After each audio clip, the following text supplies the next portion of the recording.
Gitana, gal Kretingos rajono gyventojams papasakotumėt, kaip turėtų atrodyti tvarkingas eismo dalyvis važiuojantis paspirtuku ar dviračiu? Ką jis turi turėti? Pirmiausia, turi elektrinis paspirtukas techniškai tvarkingas būti. Tai pirmiausia, turi veikti stabdžiai, garsinis signalas. Tai pažiūrėkim. Priekyje baltos spalvos žibintas, gale raudonos spalvos žibintai turi būti. Ir aišku, mes paruošiam elektrinio paspirtuko vairuotoją.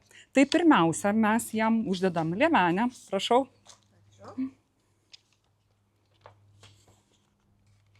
Ar kiekvienas vairuotojas ir turi liemenę užsidėti? Ar, pavyzdžiui, jeigu yra tvarkingas dviratis, turi visus žibintus, vis tiek reikia liemenės? Nebūtina yra. Pasirinktinai dienos metu. Arba žibintai, arba liemenė. O naktį? Tamsiu paros metu būtinai uždegti ir žibintus, ir liemenę užsidėti. O kaip yra su šalmais? Su elektriniu paspirtuku privaloma dėvėti šalmą. Visada tiek vaikams nuo 16 metų važiuojantiems ir suaugusiam asmeniui. Privaloma.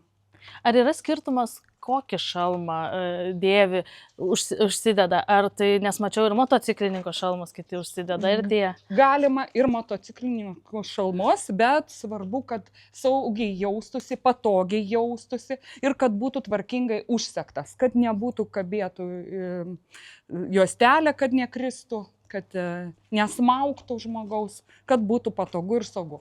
Gal, Gitana, tada paaiškintumėte, kas yra eismo dalyvis ir ką reiškia, kada yra taikomas visos kelių eismo taisyklės, kai tik išvažiavus iš kiemo ar važiuojant, tarkim, pagrindiniais keliais?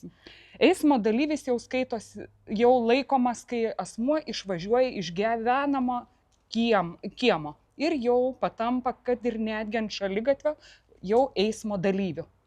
Tai, o kokio amžiaus galima naudotis paspirtuku, tarkim? Paspirtuku elektriniu galima važiuoti nuo 16 metų. Išklausius tam tikrus kursus, tai švietimo ministerijos parengtus, galima važiuoti nuo 14 metų. O dviračių? O dviračių galima nuo 12 metų. Jeigu išklauso kursą? Taip. O kur tą kursą galima išklausyti? Galima išklausyti Klaipėdoje, Galvanausko profesinio mokymo kursus atkreipti arba dviračių kultūrą. Tam yra puslapis, kur ten yra suteikiama galimybė išklausyti kursus ir gauti pažymėjimą. Pirmiausiai tai reikia atkreipti dėmesį, kad važiuojam dviračių takais tiek elektriniams paspirtukams, tiek dviratininkams. Jei norime aplenkti pėstįjį, mes tada galime išvažiuoti į pėsčiųjų taką. Kitas svarbus dalykas Kretingos rajone, tai jei nėra dviračių tako, nėra dviračių linijos pažymėtos, nėra šaligatvio, važiuojame kiek galima dešiniu kraštu, kiek galima arčiau krašto.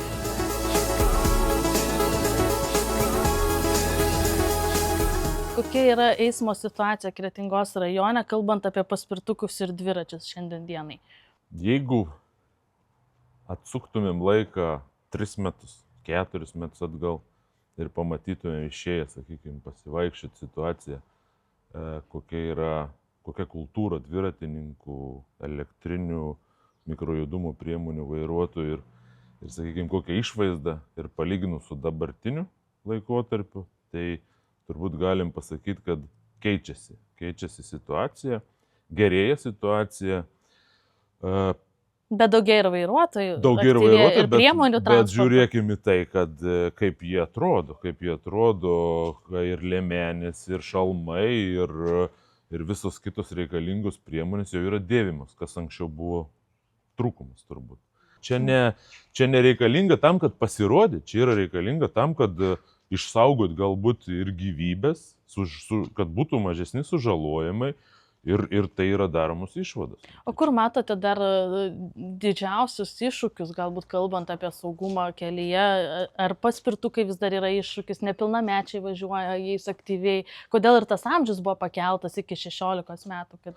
Matot, kada, sakykime, dviračiai yra važiuojama tik tai naudojant savo raumenų jėgą, kiek tu įspausi, kaip pasakyti, kiek tu paminsi, tiek tu ir važiuosi. O kada jau atsiranda elektra varomos, sakykime, transporto priemonės ir jos kaip pavyzdys gali būti pakoreguotos, ta galia būtų pakoreguota, sakykime, dar kažkokių papildomai įrengtų kažkokių tai priemonių, prietaisų ar pakoreguota ta galia. Tai natūralu, kad mes kartais matome viešoje erdvėje informaciją, kada važiuoja paspirtukas 90, 100. Tai palaukit, į rėmus kokius telpa, kada techniniai parametrai jo yra tik tai iki kilovato gale, greitis iki 25 km per valandą. Tai toks vairuotojas kelia riziką, ne? Vadinasi, reikia jau įsikišti įstatymų leidžiamai, sakykime, valdžiai, kad koreguoti tam tikras taisyklės, nes jeigu viskas yra gerai, kada yra laikomasi tam tikrų reikalavimų, bet kada jau peržengiamos ribos, tai natūralu, kad įvyksta skaudus eismo įvykiai, neretai yra pasibaigiama, sakykime, labai sunkiais sužalojimais, tai natūralu, kad kažkas yra netvarkoje, todėl reikia įsikišti, reikia amžių koreguoti, nes kada žmogus jau susitupėjęs yra, kada masto jau kitaip, tai natūralu, kad yra tam tikros išvados padarytos, nuo kokio amžiaus tai turi būti. Kas liečia su pažeidimais nustatytais, tai buvo anksčiau dviratininkų daugiau pažeidimų nustatytų, o dabar jau mopedų vairuotojų ir elektrinių paspirtukų. Tai ir amžius gal jaunėja? Amžius jaunėja, žmonės nelabai žino, kokie reikalavimai yra taikomi. Tai vat mano kolegė Gitana ir daugmaž papasakojo, kas turėtų... Tai aš norėčiau dar pabaigai, ką daryti tėvams auginantiems iki 12 metų vaikus, kurie galbūt jau būdami 10 ar 11 metų norėtų važiuoti dviračiu, bet pagal kelių eismo taisyklės jie to daryti negali. Gali kartu važiuoti tik su tėvais? Gali prižiūrinti tėvam, tai yra amžius, kada gali kartu su tėvais važiuoti tiek su dviračiais, tiek su elektriniais paspirtukais. Atitinkamai turi būti išlaikomi reikalavimai, kurie yra numatyti kelių eismo taisyklėse, šalmai, liemenės ir atitinkamai visos priemonės. Taip, ant pačio dviračio. O kursus reikia išklausyti tokiam vaikui eismo dalyviui? Jeigu su tėvais, tai ne.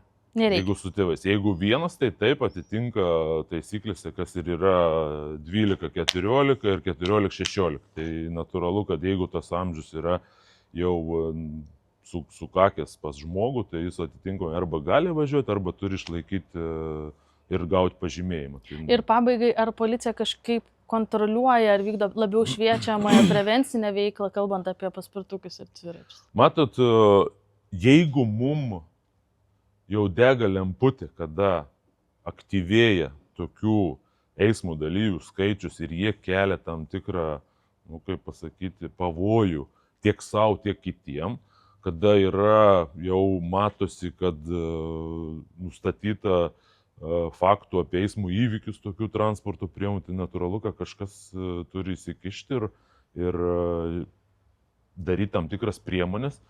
Ko mes iš tikrųjų esam jau labai daug padarę, tai yra mūsų bendruomenės pareigūnės aktyviai tuo klausimu dirba su švietėjiškom priemonėm. Tai yra nuolat teikia tą informaciją, mūsų sklaida yra elektroninėje erdvėje, viešoje erdvėje, einamos į bendruomenės, į mokyklas ir kas jau turbūt yra begalės tos informacijos ir tik bet kol kas dar ne visi ją žino. Tai aš manau, kad čia didelis indėlis turėtų būti pačių tėvų, kad iš tikrųjų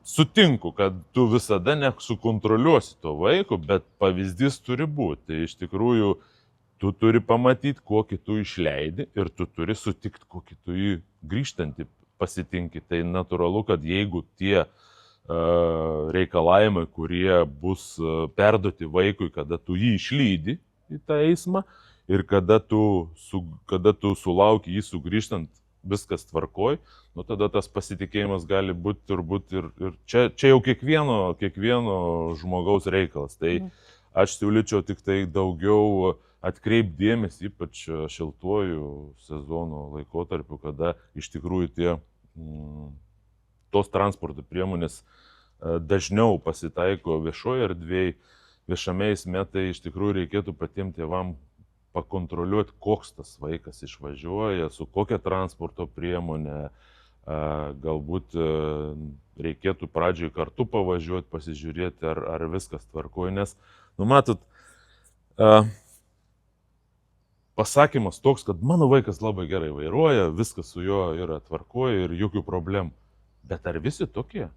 Ar nebus koks dėdė Antanas, dėdė Petras, nežinau, koks nors, kuris netvarkingai važiuoja ir tą patį tvarkingą vaiką gali ar, sakykime, neteisingai suprast, ką jis daro, neteisingai pamatyti, jeigu netitinka tų visų reikalavimų. Tai tas toks abipusis pagarba, abipusė turi būti išlaikyta. Tai ir taisyklėse neveltui yra parašyta, kad savitarpio pagarba ir kultūra turi lydėti nuolat, kai tu dalyvauji eisme. Ačiū labai.